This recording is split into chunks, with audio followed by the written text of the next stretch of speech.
नमस्कार, डेली 24 भारत देख रहे हैं आप। मैं हूं आपके साथ साहिल धुलिया।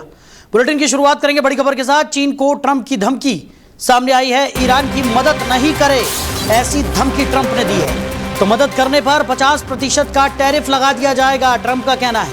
अमेरिकी राष्ट्रपति डोनाल्ड ट्रंप ने चीन को ईरान की मदद नहीं करने की धमकी दे दी है। उन्होंने एक इंटरव्यू में कहा कि अगर चीन ईरान को सैन्य मदद देता हुआ पकड़ा गया तो उस पर 50% तक टैरिफ लगाया जाएगा। ट्रंप ने यह भी कहा कि ब्रिटेन और कुछ अन्य देश होर्मुज स्ट्रेट में माइन हटाने वाले नौसैनिक जहाज भेजेंगे। इससे पहले ट्रंप ने कहा था कि उनका देश सही समय आने पर ईरान के खिलाफ कार्रवाई करेगा। वो इसके लिए पूरी तरह से तैयार है। उन्होंने अपने सोशल मीडिया पोस्ट में कहा कि अमेरिका लॉक्ड एंड लोडेड है, यानी पूरी तरह तैयार है। जब सही समय आएगा तो अमेरिकी सेना ईरान पर कार्रवाई कर सकती है। इनको डोनाल्ड ट्रंप ने यह धमकी दे दी है। उन्होंने साफ तौर पर कहा है कि ईरान की किसी भी तरह की अगर मदद की तो 50% का टैरिफ चीन पर लगा दिया जाएगा। साथ ही साथ उन्होंने यह भी कहा कि अमेरिका पूरी तरह से तैयार है और सही समय आने पर ईरान के खिलाफ बड़ी कार्रवाई करने में पूरी तरह से सक्षम भी है। तो डोनाल्ड ट्रंप का बयान ऐसे समय में सामने आया है जब संघर्ष को लेकर पूरे विश्व भर में एक बड़ा संकट मंडराता हुआ दिखाई पड़ रहा है। आगे बढ़ते हैं, रुक करते हैं अगली बड़ी खबर का। ट्रंप के बयान पर ईरान की चेतावनी भी सामने आई है।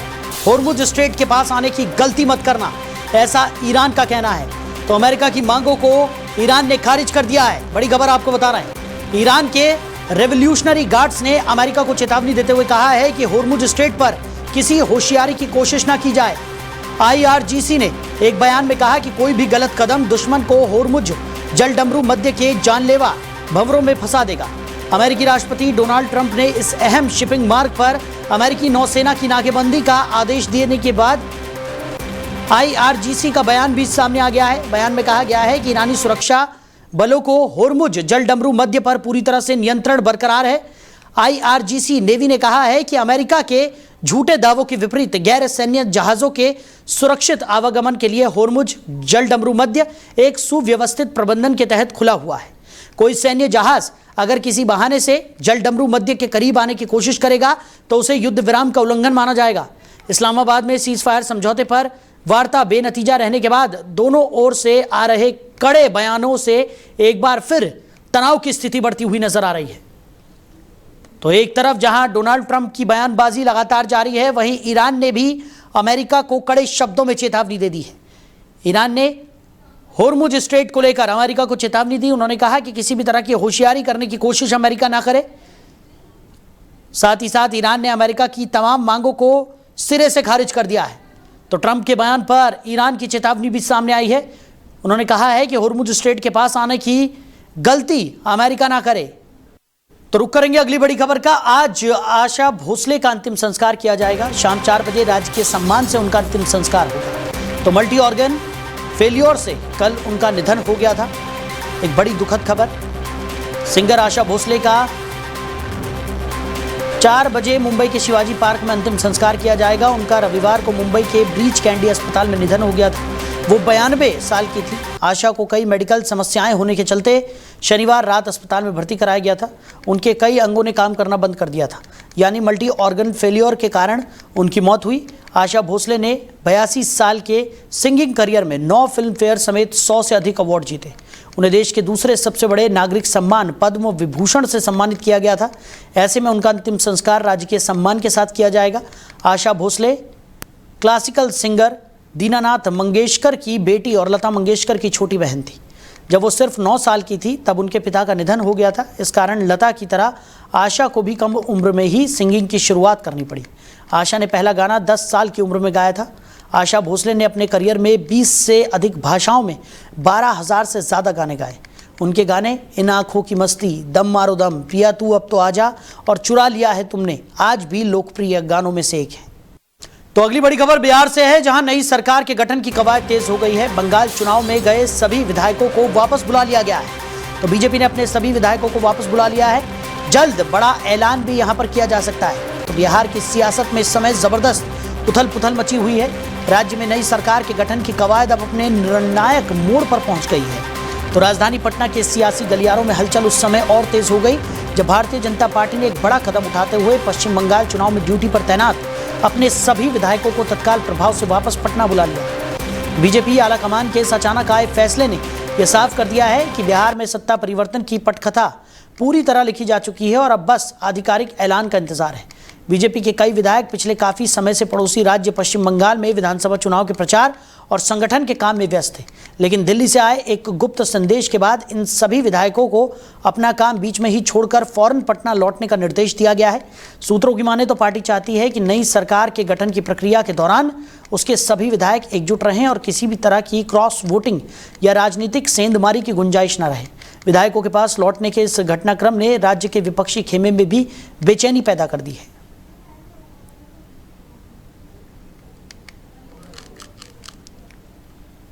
बिहार में नई सरकार के गठन की कवायद तेज होती हुई नजर आ रही है।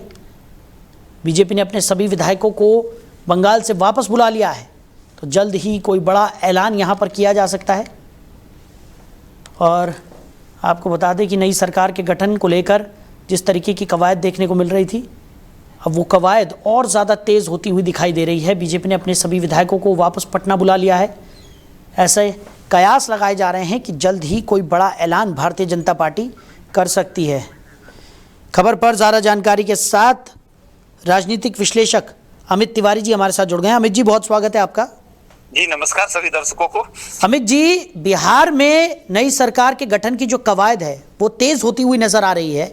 भारतीय जनता पार्टी ने बंगाल में जितने भी बिहार के अपने विधायक थे जिनको ड्यूटी पर लगाया गया था उन्हें भी वापस बुला लिया है। कैसे देख रहे हैं आप? देखिए, ऐसा है कि बिहार की राजनीति में जो नीतीश कुमार ने किया था, अब उसको आगे बढ़ाने का टाइम आ गया। वो समाजवाद से आगे बढ़ने के लिए इंडस्ट्रियलाइजेशन की तरफ बढ़ना है, तो इसके लिए भाजपा किसी योग्य उम्मीदवार को ही कैंडिडेट बनाएगी। क्योंकि आप देखेंगे कि अब नीतीश कुमार के बेटे के लिए भी तमाम डिमांडें उठनी शुरू हो गई हैं। तो मुझे नहीं लगता ऐसा कुछ होगा, क्योंकि नीतीश कुमार जी ने परिवार को पॉलिटिक्स से दूर रखा था जी। तो उस लिहाज से मुझे जहां तक लगता है कोई महिला या कोई ब्राह्मण चेहरा ही बिहार की राजनीति में बिहार को गवर्न करने जा रहा है। क्योंकि यूपी और बंगाल दोनों साधना है, तो ममता बनर्जी खुद को ब्राह्मणवाद का ब्राह्मण बताती हैं, और यूपी में योगी आदित्यनाथ हैं, उनके ऊपर ठाकुरवाद का आरोप लगता है। तो मुझे लगता है बीजेपी इसको काउंटर करने के लिए कोई ब्राह्मण चेहरा या कोई महिला निश्चित तौर पे बिहार की इस गद्दी पे बैठाएंगे। लेकिन जिस तरीके की स्थिति देखने को मिल रही थी अमित जी, क्योंकि नीतीश कुमार ने जो ये बड़ा फैसला लिया है और जिस तरीके से अब ये पूरे बिहार का जो समीकरण है वो यहाँ पर बदलता हुआ नज़र आ रहा है, ऐसे में क्या माना जा सकता है कि भारतीय जनता पार्टी को और कितनी मजबूती बिहार में मिल सकती है? जिस तरीके का अब ये कयास लगाए जा रहे हैं कि नई सरकार का गठन होगा और इसमें कहीं ना कहीं भारतीय जनता पार्टी भी अपनी पूरी संलिप्तता जाहिर करती हुई तो ज़रूर नज़र आएगी। नहीं, देखिए, वो नीतीश कुमार जी से जो बात हुई थी मोदी जी की, मैं बहुत पहले से ये बात बता चुका हूँ कि नीतीश कुमार जी को सेंटर में लाया ही इसीलिए गया है कि बीजेपी को बहुत सारे आने वाले समय में जो इकोनॉमिक क्राइसिस आएंगे जी, ठीक है, जो शुरू होने वाले हैं कुछ दिनों में, जैसा कि आपके चैनल पे मैंने बहुत बारी बता दिया था, तो उसके लिए कुछ मेजर ऐसे चेहरों की जरूरत होगी जो हर चीज को काम डाउन होके हैंडल कर सके। ठीक है, तो उसके लिए नीतीश कुमार जी परफेक्ट चेहरा है। जो माइनॉरिटी डेफिनेशन हो, यूसीसी हो, में से बिल जो भारत में आने वाले हैं उसका जो सेटबैक आएगा उसको नीतीश कुमार जी बड़े अच्छे से हैंडल कर सकेंगे। जैसे ओम बिरला जी ने जिस तरीके से किया है, उनके ऊपर अपीचमेंट आया है, तो आप समझ लीजिए उन्होंने तो किसी को कुछ बोला नहीं था। तो चूंकि भाजपा के पास प्रशासनिक चलाने वाले उन लोगों की बहुत कमी है, तो आज आपके देश में मोदी जी, उसके बाद अमित शाह, शिवराज सिंह चौहान और नीतीश कुमार, ऐसे चार लोग जब सत्ता में बैठेंगे शीर्ष में, तो बिहार के को छोड़िए भारत का भविष्य उज्जवल रहेगा। तो इसलिए उनको सेंटर में लाया गया है। और रही बात बिहार की, तो मैं बिहार अपनी बात पे अड़ी हूँ कि कोई महिला या नहीं तो कोई ब्राह्मण चेहरा ही मुख्यमंत्री बनाया जाएगा, क्योंकि अगले साल यूपी में भी चुनाव है। तो ये जो ब्राह्मण बात की नाराजगी है, इसका काउंटर करने के लिए ये कदम उठाए जाएंगे। बिल्कुल, और जिस तरीके की स्थिति है, क्योंकि बिहार में नई सरकार के गठन को लेकर जिस तरीके से हमने देखा है कि तमाम तरीके की कवायद यहाँ पर देखने को मिल रही थी और कई तरह के कयास यहाँ पर लगाए जा रहे हैं, लेकिन अभी तक सस्पेंस की स्थिति जो है वो पूरी तरह से बरकरार नज़र आ रही है। क्या होगा, किस तरीके से होगा, किस तरीके की तवज्जो नीतीश कुमार को इस कैबिनेट गठन में दी जाएगी कि वो उनसे कितने वो उस फैसले से कितना सहमत होते हैं, और अगर बात की जाए तो पार्टी आला कमान की किस तरीके की वो संलिप्तता रहने वाली है, इन तमाम चीज़ों को लेकर अभी भी थोड़ा बहुत सस्पेंस तो यहाँ पर अमित जी लगातार बना ही हुआ है। नहीं, कोई सस्पेंस नहीं बना हुआ है। देखिए, बीजेपी ने बहुत शानदार तरीके से रणनीतिक गेम खेलते हुए बिहार में से जितने बिहार के शीर्ष लीडर थे जेडीयू के, उनको पूरी तरीके से निकाल के या तो सेंटर में शिफ्ट कर दिया या तो राज्यसभा में बैठा दिया है। तो अब जनता दल यूनाइटेड में जो भी है वो सेकेंड जनरेशन है। तो सेकेंड जनरेशन के लोगों को नीतीश कुमार जी इतनी जल्दी से कोई मौका नहीं देंगे, और ये मान के रखिए कि जो भी मुख्यमंत्री बनेगा वो नीतीश कुमार जी का करीबी होगा, क्योंकि बिहार को चलाने के लिए नीतीश कुमार का जो अनुभव है वो अनुभव काम आएगा। वो अनुभव अपने किसी करीबी के साथ ही जाएगा, और नीतीश कुमार जी ने ये मान लिया है कि मेरी राजनीति खत्म हो चुकी है। उन्होंने एक कंक्रीट बेस तैयार कर दिया बिहार को, अब टेक ऑफ करना बाकी है। अब जो मुख्यमंत्री होगा, अगर वो योगी या मोदी जी के एक्शन को फॉलो करता है, तो आप देखेंगे अगले नेक्स्ट 5 to 10 ईयर्स में Bihar one of the fastest growing economy बन जाएगी भारत की। चलिए अमित जी हमारे साथ। उसके पीछे सबसे बड़ा रीजन ये है कि जैसे ही बंगाल में सत्ता परिवर्तन होगा, तो बिहार, उड़ीसा और बंगाल, ये तीनों भारत के पुराने नेचुरल रिच और मिनरल रिच और इंडस्ट्री वाले एरिया रहे हैं। तो इनका डेवलपमेंट होने के साथ ही भारत का जो 5 ट्रिलियन to 20 ट्रिलियन का टारगेट है वो अचीव होगा। तो मुझे बड़े परिदृश्य में ये लग रहा है कि नीतीश कुमार जी का सेंटर में आना और इसी नए का मुख्यमंत्री बनाया जाना, ये इसी की शुरुआत है। चलिए अमित जी हमारे साथ जुड़ने के लिए, इस तमाम चर्चा के लिए आपका बहुत शुक्रिया। तो नई सरकार के गठन की कवायद बिहार में तेज होती हुई नजर आ रही है। बंगाल चुनाव में गए सभी विधायकों को भारतीय जनता पार्टी ने वापस पटना बुला लिया है। इससे ये कयास लगाए जा रहे हैं कि जल्द ही बड़ा ऐलान बिहार में किया जा सकता है। तो देश भर में जहां एक और महिलाओं को संसद और विधानसभा में 33% आरक्षण देने के मुद्दे को लेकर सियासत तेज हो गई है, वहीं दूसरी ओर अब इस मामले में सुप्रीम कोर्ट में अहम सुनवाई होने जा रही है।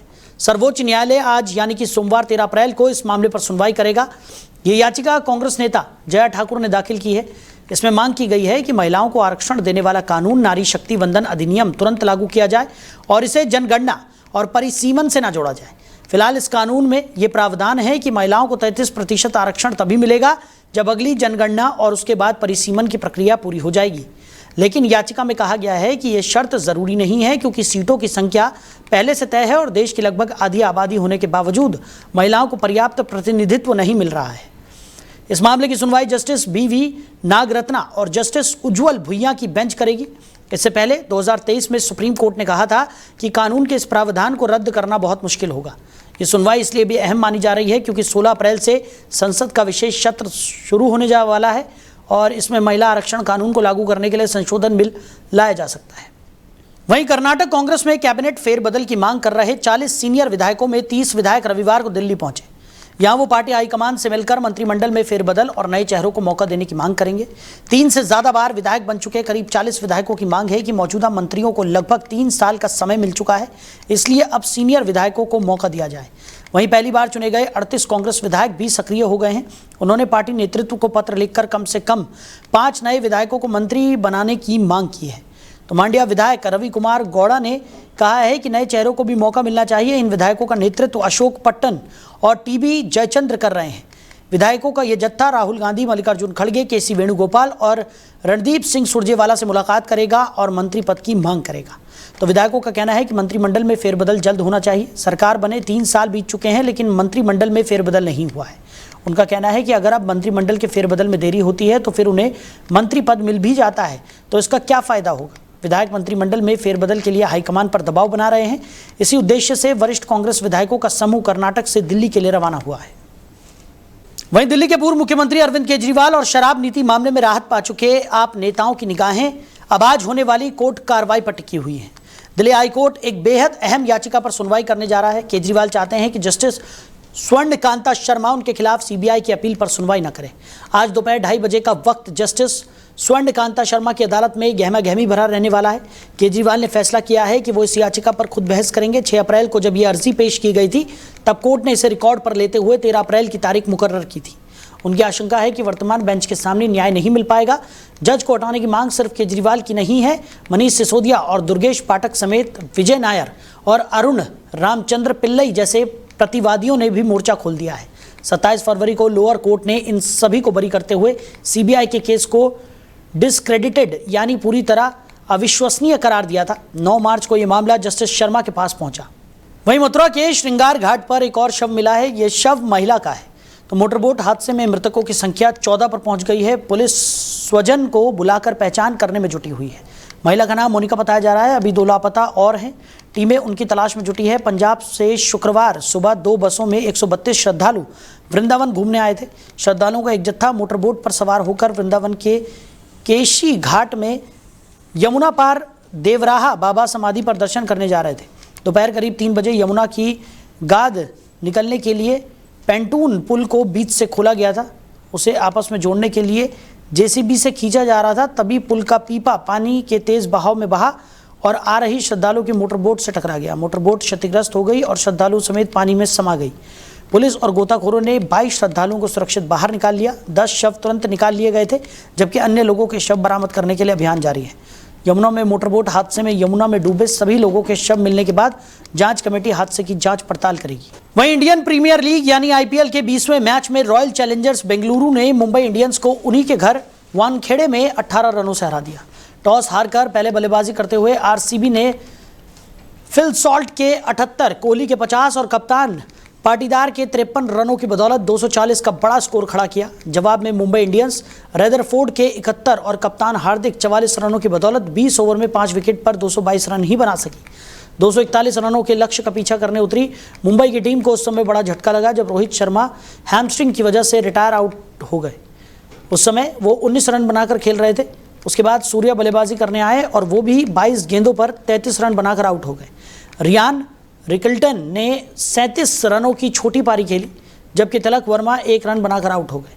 आखिर में हार्दिक पांड्या और शेरफन रदरफोर्ड ने शानदार और तेज तर्रार पारी खेली, लेकिन वो अपनी टीम को जीत नहीं दिला सके। हार्दिक 22 गेंद में 40 रन बनाते हुए नजर आए, जबकि रदरफोर्ड 31 गेंद में 71 रन बनाकर नाबाद रहे। उन्होंने अपनी पारी में 1 चौका और 9 छक्के लगाए।